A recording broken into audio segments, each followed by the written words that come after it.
الحمد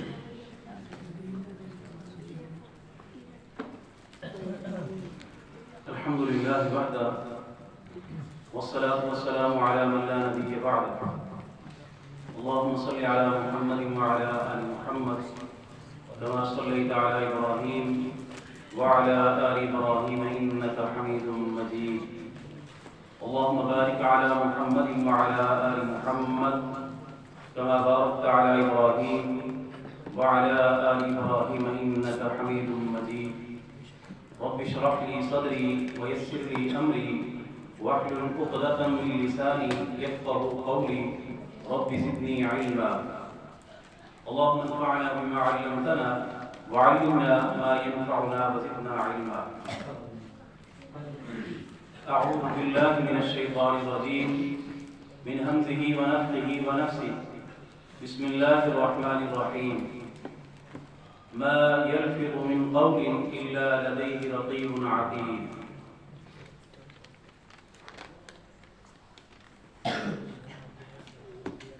الحمدللہ آج تیسرا روز ہے فہم دین کورس کا.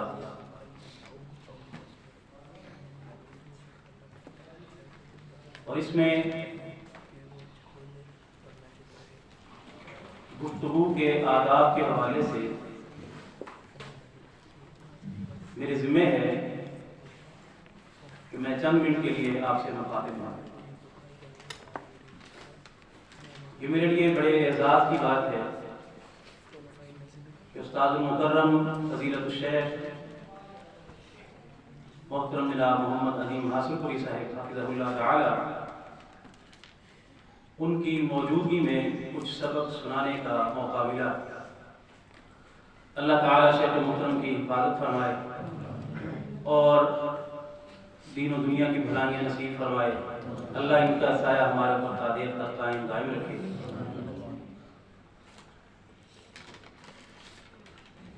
گفتگو ایک ایسا عمل ہے جس کی وجہ سے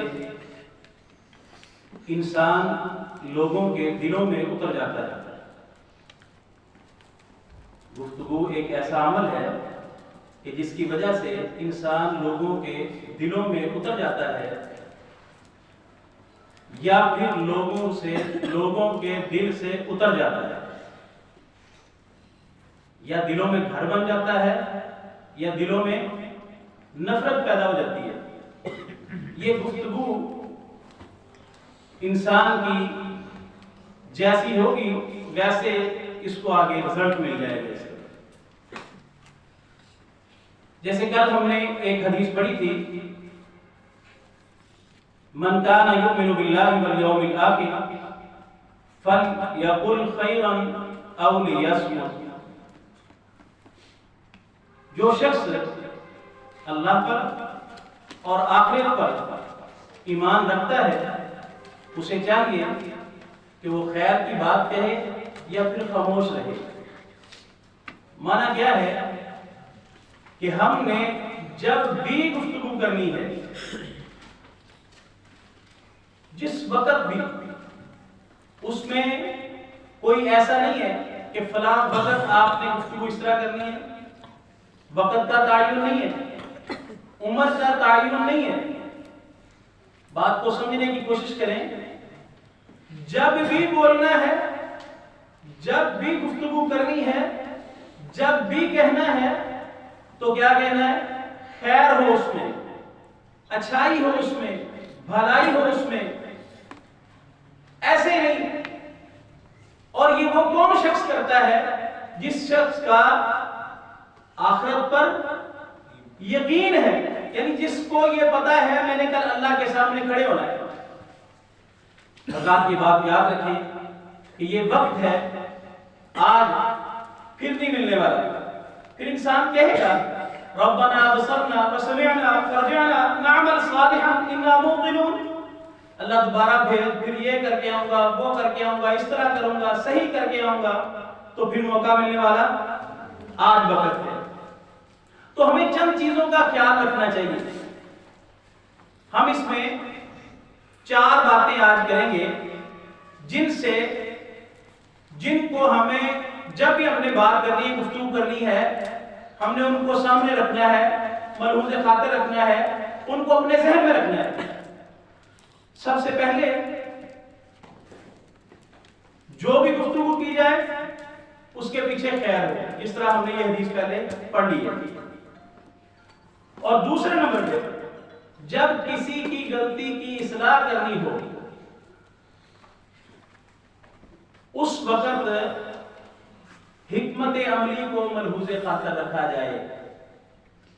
جب بات کرنی ہے تو اس کا مقصد خیر ہو۔ دوسرے نمبر پر جب ہم نے کسی کی اصلاح کرنی ہے، کسی کے اندر کوئی غلطی دیکھتے ہیں، کوئی کمی دیکھتے ہیں تو اس کی اصلاح کرنا مقصد ہے۔ تو جب اصلاح کرنی ہے تو اس وقت حکمت عملی کو، حکمت کو ملحوظ خاطر رکھا جائے۔ وَيُعَلِّمُهُمُ الْكِتَابَ وَالْحِکْمَةَ، حکمت کے ساتھ، دانائی کے ساتھ۔ جب ہم دانائی کے ساتھ بات کریں گے، اچھے طریقے سے بات کریں گے تو اگلے بندے کو بات کی سمجھ آ جائے گی۔ اگر ہم اس کو ایک غیر اخلاقی طریقے کے ساتھ سلجھانے کی کوشش کریں گے، سمجھانے کی کوشش کریں گے تو نتیجہ کیا نکلے گا؟ ہم غلط کر بیٹھیں گے، وہ اگلے بندے کی اصلاح نہیں ہو سکے گی۔ وہ کہے گا تو کون ہے بھائی میری اصلاح کرتا؟ میں ابھی ہے، 50 سال ہو گئے مجھے، 40 سال ہو گئے مجھے، 30 سال ہو گئے، بس ایسی میں نے زندگی گزار دی۔ اگر آپ اچھا طریقہ اختیار کریں گے تو اس کو بات کی سمجھ بھی آ جائے گی اور اس کی اصلاح بھی ہو جائے گی۔ تیسری بات، ہم جب کسی سے مخاطب ہوں تو اس کو آپ کی بات کی سمجھ نہ آئے تو ہمیں اس بات کو دوہرا دینا چاہیے، دوبارہ بتا دینی چاہیے۔ ہمارے کبھی اس طرح بھی ہوتا ہے، بندہ کسی بات کی تیاری یہ کرنا، وہ کہتا سمجھ نہیں، تو پھر ہم فوراً ہیپر ہو جاتے ہیں۔ کہاں تیری توجہ ہے؟ کدھر ہے؟ تجھے سمجھ نہیں آئی بات؟ دوبارہ بتانے میں کوئی حرج نہیں ہے۔ جیسے سیدنا عمر رضی اللہ عنہ جب یہ قرآن پاک کی آیت نازل ہوئی نا، یا ایھا الذین آمنوا لا ترفعوا اصواتکم فوق صوت النبی، تو عمر رضی اللہ عنہ کی آواز اونچی تھی، بلند تھی۔ وہ جب بات کرتے، بعض روایت میں آتا ہے کہ وہ جب گفتگو کرتے، تقریر کرتے تو ان کی کئی میل دور تک آواز جاتی تھی۔ گفتگو کی، تقریر کی آواز ان کی کئی میل تک سنائی دیتی تھی۔ تو جب یہ آیت نازل ہوئی نا تو پھر انہوں نے بہت ہی ایسا بولنا شروع کر دیا۔ نبی پاک صلی اللہ علیہ وسلم بات کا دوبارہ پوچھتے انہوں نے کیا کہا تھا؟ یعنی دوبارہ بات کو دہرانے میں کوئی حرج نہیں ہے، ہمیں دوبارہ بات بتا دینی چاہیے، نہیں سمجھ آئی تو کوئی بات نہیں۔ چوتھی جو ہم نے جو کرنا ہے وہ اس میں یہ ہے کہ ہم نے جب بھی بات کرنی ہے اس میں حق بات کرنی ہے اور سچائی والی بات کرنی ہے۔ سچائی کا جو ہے نا یہ بہت بڑا کردار ہے، یہ ایک بہت بڑا ٹاپک ہے۔ جیسے اللہ تعالیٰ نے قرآن کو میں کہا قولوا قولا سدیدا، نبی علیہ السلام کی بے شمار احادیث ہیں اس پہ سچائی کے حوالے سے، بڑا بات دور نکل جائے گی۔ تو جب ہم نے بات کرنی ہے تو ہم نے حق بات کرنی ہے، سچی بات کرنی ہے، اس سے لوگوں کی اصلاح کی جا سکے گی، گفتگو ہماری اچھی ہو سکے گی۔ یہ 4 باتیں تھیں ہماری جن کو ہم نے سامنے رکھنا ہے، جن کو ہم نے گفتگو کے دوران اپنے ساتھ ساتھ رکھنا ہے۔ اب 4 باتیں ہم ذکر کریں گے کہ جن سے ہم نے پرہیز کرنا ہے، جن سے ہم نے بچنا ہے۔ ان میں سب سے پہلی جو بات ہے وہ یہ ہے کہ ہم نے بحث مباحثے میں، بے جا بحث مباحثے میں نہیں پڑھنی۔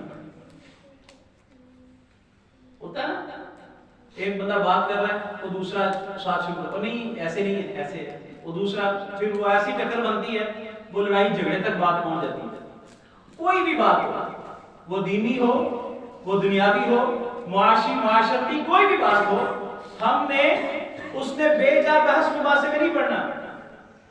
اگلے بندے کو بات سمجھ آ گئی ہے، ٹھیک ہے، نہیں آئی تو آپ خاموش ہیں۔ جیسے قرآن مقدس میں اللہ پاک کہتے ہیں وَإِذَا خَاطَبَهُمُ الْجَاهِلُونَ قَالُوا سَلَامًا، آپ بات کرو، اگر آپ کی بات سمجھ آتی ہے تو ٹھیک ہے، نہیں تو پھر آپ سلام کہہ کے آگے چلے جو۔ بس ہمارے ذمہ ہے حق بات کو، سچ بات کو پہنچانے کا۔ اگر کسی کو سمجھ نہیں آتی تو ہمارے یہ ذمہ نہیں ہے کہ ہم اس کے ساتھ بحث مباحثہ شروع کریں۔ دوسرا جو ہم نے کرنا ہے وہ حق پر ہونے کے باوجود ہم نے لڑائی جھگڑے سے بچنا ہے۔ اب کچھ اوقات اس طرح بھی ہوتے ہیں کہ بات کر رہے ہوتے ہیں، اگلے بندے کو نہیں سمجھ آئی، بندے کو غصہ آ جاتا ہے، یہ کمال بات ہے، میں بات کر رہا ہوں، یہ سمجھنے کی کوشش ہی نہیں کر رہا، یہ بات کو سمجھ نہیں رہا، بندہ غصے میں پھر لڑائی جھگڑا اور معاملات بگڑ جاتے ہیں۔ تو ہم نے حق پر ہونے کے باوجود، یہ مجھے پتا ہو کہ میں حق پہ ہوں، میں صحیح بات کر رہا ہوں، اس کو اگلا نہیں سمجھتا تو میں نے لڑائی کرنی، میں نے جھگڑا نہیں کرنا۔ تیسری بات جو ہمیں گفتگو کے دوران جو ہے جن چیزوں کا خیال رکھنا چاہیے، اس میں ایک بندہ بات کر رہا ہے، اس کی بات کو کاٹنے سے پرہیز کرنا چاہیے۔ مثال کے طور پہ میں کوئی بات کر رہا ہوں تو دوسرا بندہ اس بات کو کاٹ دے، اس کو کوئی بات یاد آ گئی ہے یا تو پھر وہ خاموش رہے، اگلے بندے کی بات کو پورا ہونے دے پھر شروع کرے، یا اس سے معذرت کے ساتھ اسے کہ بھی مجھے بات کرنے میں مجھے بھول نہ جائے۔ یہ بھی ہو جاتا ہے بعض کا، بات لمبی ہو جائے تو بندہ جو بات کرنے والا اس کی بات بھول جاتی ہے۔ یعنی بات کو درمیان میں کاٹنا نہیں ہے، اگر کاٹنا پڑے تو وہ اچھے طریقے کے ساتھ۔ اور چوتھی بات جو ہے نا وہ بڑی اہم ہے، گفتگو کے اندر ہماری جب بھی گفتگو ہو، وہ نجی محافل ہو، وہ جس بھی جگہ پہ ہو، غیبت اور چغلی سے بھی بچنا ہے۔ یہ بڑا ایک اہم مسئلہ ہے،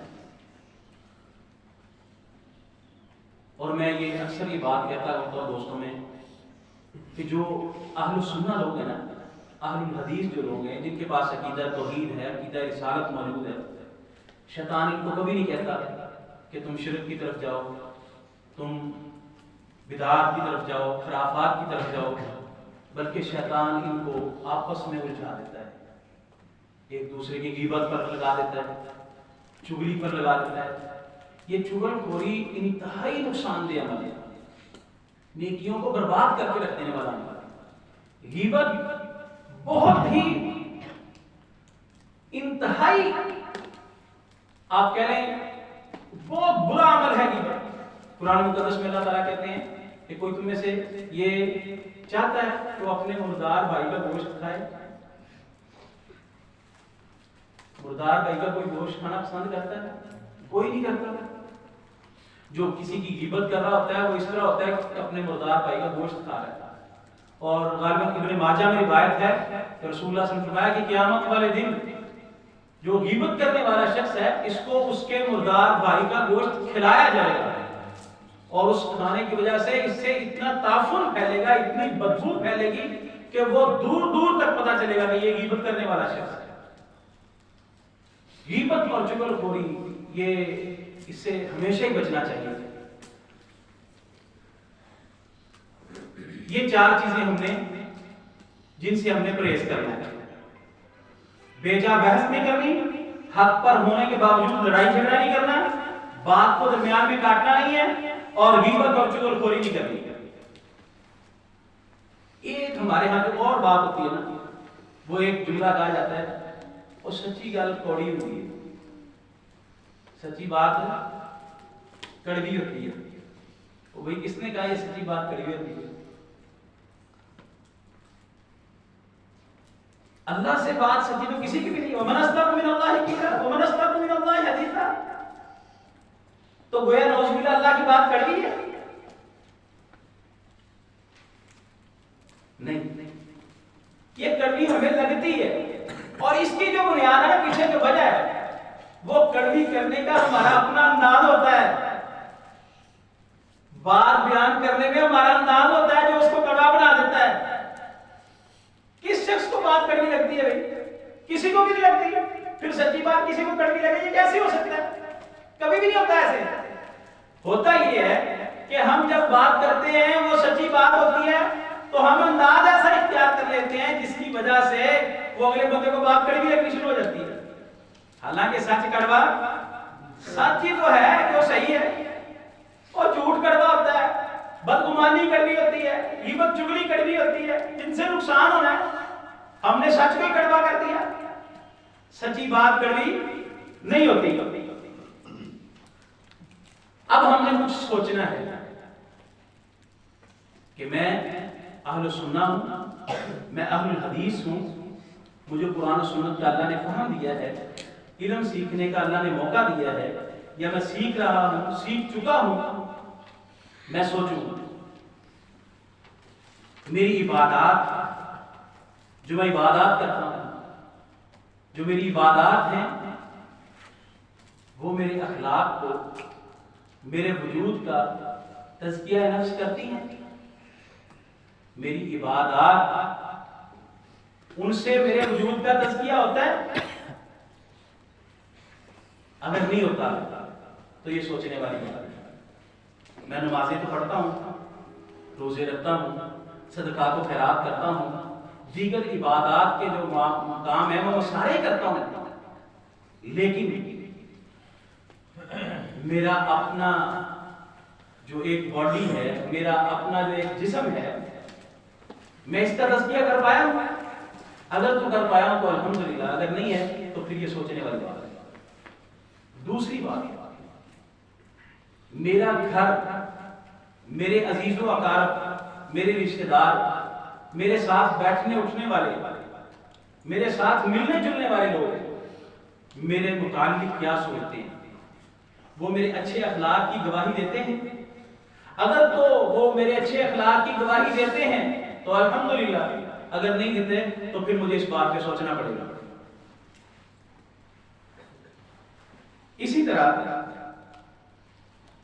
عام معاشرے میں ایک انسان بڑا اچھا لگتا ہے، مثال کے طور پہ بذاقطع سے ایک آدمی، اس کے چہرے پر داڑھی مبارک ہے، یہ سنت ہے، لیکن یہ بات ذہن میں رکھیں کہ یہ داڑھی کو سنت سمجھ کے اس نے رکھی ہوئی ہے، تو زبان کا میٹھا ہونا یہ بھی تو سنت ہے، یہ میں چھوڑ دے، زبان کڑوی ہو، زبان کا رس کوڑا ہو، ترش ہو،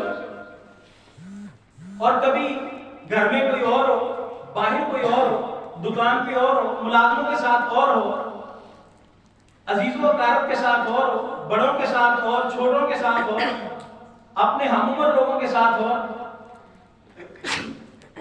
اگر اس طرح کا معاملہ بھی ہے تو یہ بھی خطرناک ہے۔